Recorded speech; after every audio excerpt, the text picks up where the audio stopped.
Good morning, welcome again to my math tutorial number 59, dated 26th July 2025. My name is Mr. Lovex Israel Orengo. The topic today is Commercial Arithmetic 2, Part 1. The topic entails simple interest, compound interest, appreciation and depreciation, hire purchase, and income tax. And I will also have one more lesson on sample questions on income tax. In this section, I'm going to handle simple interest and compound interest. Interest is the cost of borrowing money or the reward of lending money. If is the extra money refunded together with the initial amount borrowed or extra money received on top of the amount lent out. For simple interest, interest is charged on the initial amount borrowed or lent. It is represented by the formula interest equals to principal plus rate plus time times principal times rate times time or over 100. In symbols, I equals to PRT over 100, where R is the rate of interest, T is the time for which interest is charged, and P is the principal, the initial amount that has been borrowed. Total amount is the sum of interest and the principal. Rate is expressed as a percentage of the principal. Time can be in months, years, semi-annually, and more. Example 1.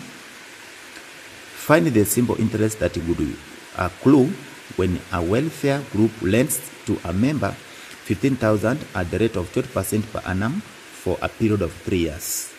Interest equals to PRT over 100, 15,000 times 12% times 3 or over 100. The interest is 5,400. Example 2. A man deposited some money in a savings account for 2 3/4 years and found the money had earned 8,600 simple interest. If the rate was 8.5% per annum, how much money did he have in his account at the end of the period? Interest has been given, but the principal has not been given. Therefore, the principal, let it be P, therefore 8,600, which is the interest, times the rate of interest 8.5, times the number of years, 2 3/4 have written as a decimal, 2.75 or over 100.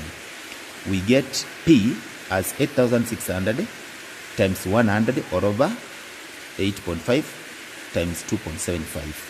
That gives us 36,791.4438503.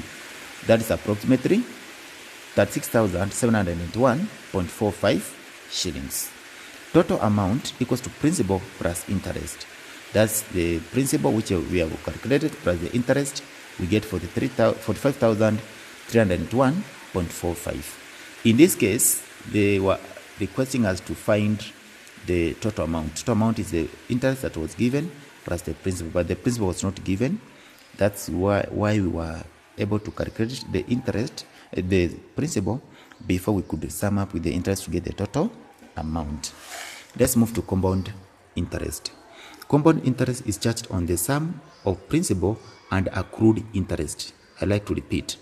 Compound interest is charged on the sum of principal and accrued interest. For example, if by the end of the first period of interest, the first period, interest of 20,000 earns an interest of 2,000, the principal of the second interest period would be 20,000 plus 2,000. That's 22,000. This kind of interest is more expensive than simple interest. If same principal is subjected to simple interest and the compound interest simultaneously at the same interest rate, after a given period, simple interest would be less than compound interest. As we have seen, compound interest is much expensive because it is charged on total amount from the previous interest period. Amount in compound interest is given by principal into 1 plus rate of 100 power n, where n is the number of interest periods, the number of times the interest has been charged, i.e. A equals to P into 1 plus R over 100 power n. Interest equals to amount minus principal. Example 3. Calculate the accrued amount when 8,500 shillings is invested for 2 years at 5% per annum compounded semi-annually. Now the formula is amount equals to P into 1 plus R over 100 power N. Our principal is 8,500. Our rate is 5 times a half. When the mode of compounding interest has changed, it will affect both the rate and the number of times, that's N. Now, for this case, it is semi-annual. Semi-annual means per year, per half a year. Because it was 5% per annum, now half a year it will be half of 5%, that's 2.5% per year. Then, N will now be with double. In 2 years, we have to compound the interest 4 times. Therefore, it means when the rate is halved, the N will be doubled because there will be more interest periods than usual.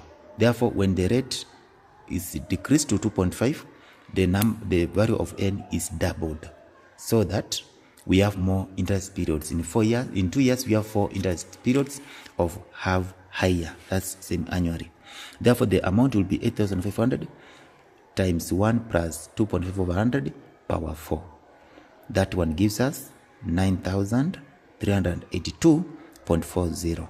We prefer to write the number to 2 decimal places, and second decimal place is 0 or 5. Let's move on. Example 4.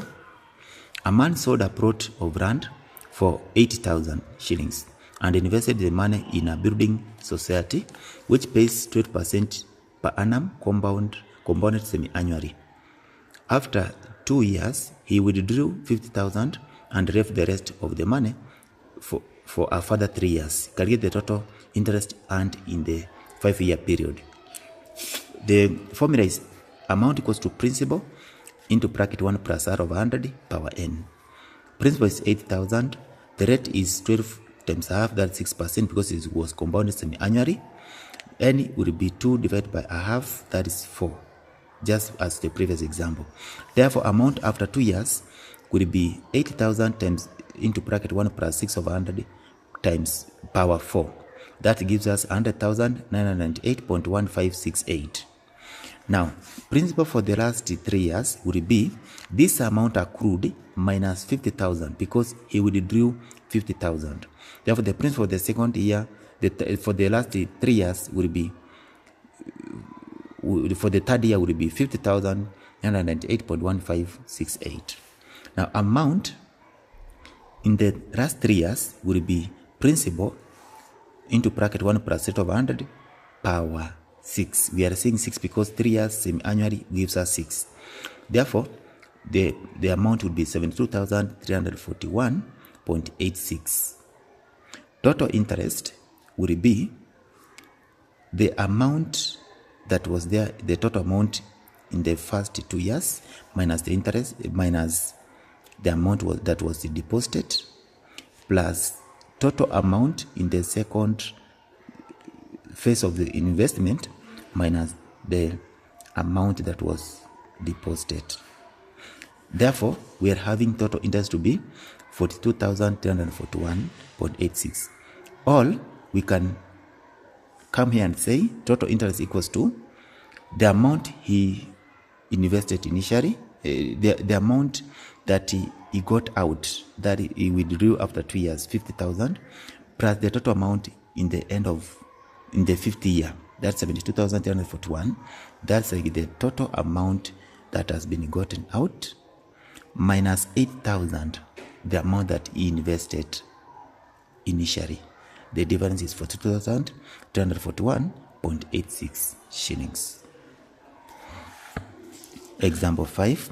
Find the time taken for the principal of 50,000 to accumulate to a total of 71,105 for a rate of 18% per annum compounded quarterly.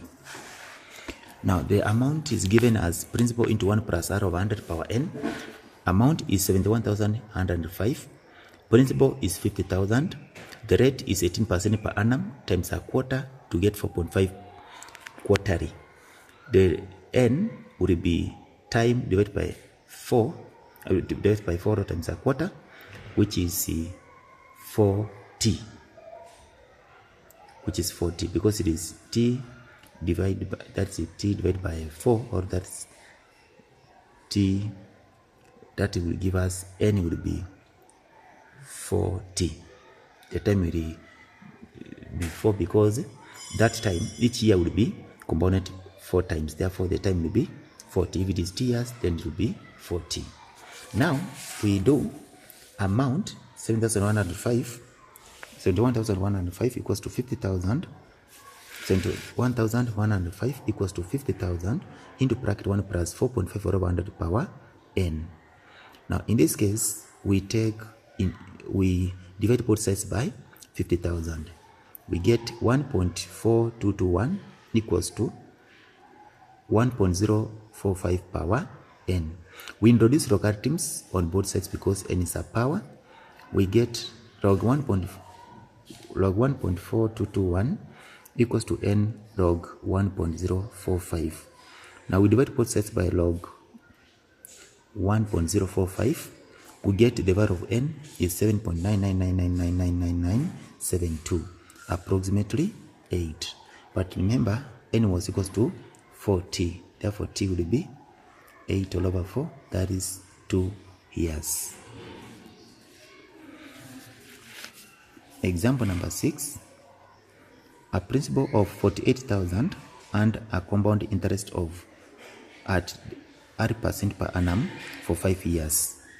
If the total amount accumulated was 7,304.50 cents, calculate the value of R.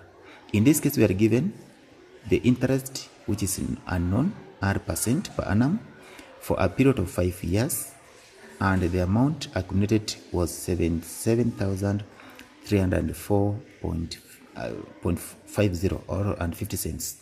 In this case, in the formula A equals to P into 1 plus R over 100 power n, we know A, we know the principal P, we know the time 5, we are missing the value of R. In this case, we substitute 77304.50 equals to 48,000 into 1 plus R over 100 power 5. Now we divide both sides by 48,000, we get 1.61051 equals to 1 plus R over 100 power 5. We take the fifth root, because this is power 5, we take the fifth root on both sides. We get here 1.1 equals to 1 plus R over 100. We bring like terms together. R over 100 equals to 1.1 minus 1, which is 0.1. Therefore, R will be, we multiply both sides by 100. R will be 0.1 times 100, that's 10% per annum. Therefore, the rate of interest was 10% per annum. Thank you for watching. Thank you for your time. Thank you for listening. I welcome you in advance to my math tutorial number 60, which will be Commercial Arithmetic 2, Part 2 on appreciation and depreciation. Thank you.